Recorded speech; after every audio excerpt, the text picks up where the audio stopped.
मोक्षदा एकादशी व्रत की कथा, जाने पारण का सही नियम।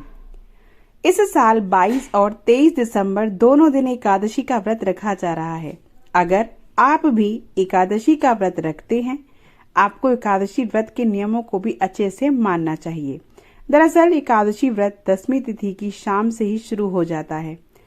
एकादशी व्रत का पारण द्वादशी को नियमों के मुताबिक ही करना चाहिए।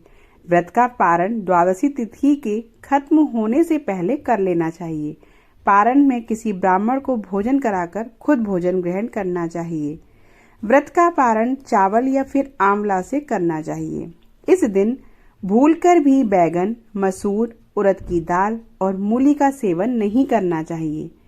और एकादशी तिथि के दिन भी व्रत कथा पढ़कर पूजन करना चाहिए। आइए पढ़ते हैं व्रत की कथा। महाराज युधिष्ठिर ने कहा, हे भगवान, आप तीनों लोकों के स्वामी, सबको सुख देने वाले और जगत के पति हैं। मैं आपको नमस्कार करता हूँ। हे देव, आप सबके हितैषी हैं, अतः मेरे संशय को दूर कर मुझे बताइए कि मार्गशीर्ष एकादशी का नाम क्या है। उस दिन कौन से देवता का पूजन किया जाता है और उसकी क्या विधि है, कृपया मुझे बताएं।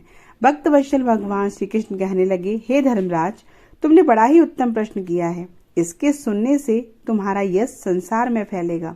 मार्गशीर्ष शुक्ल एकादशी अनेक पापों को नष्ट करने वाली है। इसका नाम मोक्षदा एकादशी है। इस दिन दामोदर भगवान की धूप, दीप, नैवेद्य आदि से भक्ति पूर्वक पूजा करनी चाहिए। अब इस विषय में मैं एक पुराणों की कथा कहता हूँ। गोकुल नाम के नगर में वैखानस नामक राजा राज करता था। उसके राज्य में चारों वेदों के ज्ञाता ब्राह्मण रहते थे। वह राजा अपनी प्रजा का पुत्रवत पालन करता था। एक बार रात्रि में राजा ने एक स्वप्न देखा कि उसके पिता नरक में हैं। उसे बड़ा आश्चर्य हुआ। प्रातः वह विद्वान ब्राह्मणों के पास गया और अपना स्वप्न सुनाया। कहा, मैंने अपने पिता को नरक में कष्ट उठाते देखा है। उन्होंने मुझसे कहा है कि हे पुत्र, मैं नरक में पड़ा हूँ, यहाँ से तुम मुझे मुक्त कराओ। अब जब से मैंने ये वचन सुने हैं, तब से मैं बहुत बेचैन हूँ। चित्त में बड़ी अशांति हो रही है। मुझे इस राज्य, धन, पुत्र, स्त्री, हाथी, घोड़े आदि में कुछ भी सुख प्रतीत नहीं होता है। क्या करूं? राजा ने कहा, हे ब्राह्मण देवताओं, इस दुख के कारण से मेरा सारा शरीर जला जा रहा है। अब आप कृपा करके कोई तप, दान, व्रत आदि ऐसा उपाय बताइए जिससे कि मेरे पिता को मुक्ति मिल जाए। उस पुत्र का जीवन व्यर्थ है जो अपने माता पिता का उद्धार न कर सके।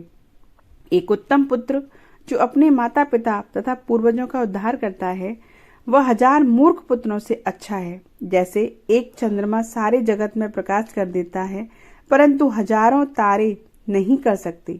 ब्राह्मणों ने कहा, हे राजन, यहाँ पास ही भूत, भविष्य, वर्तमान के ज्ञाता पर्वत ऋषि का आश्रम है। आपकी समस्या का हल वे जरूर करेंगे। ऐसा सुनकर राजा मुनि के आश्रम पर गया। उस आश्रम में अनेक शांत चित्त योगी और मुनि तपस्या कर रहे थे। उसी जगह पर्वत मुनि बैठे थे। राजा ने मुनि को साष्टांग दंडवत किया। मुनि ने राजा से सांगोपांग कुशल पूछी। राजा ने कहा, महाराज, आपकी कृपा से मेरे राज्य में सब कुशल है, लेकिन अकस्मात मेरे चित्त में अत्यंत शांति होने लगी है। ऐसा सुनकर पर्वत मुनि ने आंखें बंद की और भूत विचारने लगे। फिर बोले, हे राजन, मैंने योग के बल से तुम्हारे पिता के कुकर्मों को जान लिया है।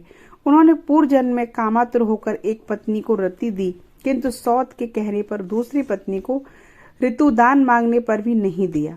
उसी पापकर्म के कारण तुम्हारे पिता को नरक में जाना पड़ा। तब राजा ने कहा, इसका कोई उपाय बताइए। मुनि बोले, हे राजन, आप मार्गशीर्ष एकादशी का उपवास करें और उस उपवास के पुण्य को अपने पिता को संकल्प कर दें। इसके प्रभाव से आपके पिता की अवश्य नरक से मुक्ति होगी।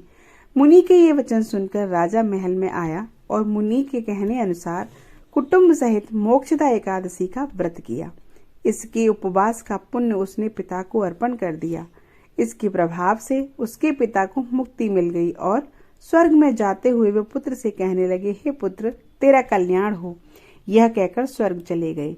मार्गशीर्ष मास की शुक्ल पक्ष की मोक्षदा एकादशी का जो व्रत करते हैं, उनके समस्त पाप नष्ट हो जाते हैं। इस व्रत से बढ़कर मोक्ष देने वाला और कोई दूसरा व्रत नहीं है। इस कथा को पढ़ने या सुनने से वायपेय यज्ञ का फल मिलता है।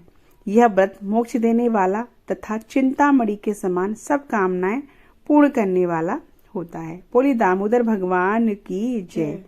राधे राधे।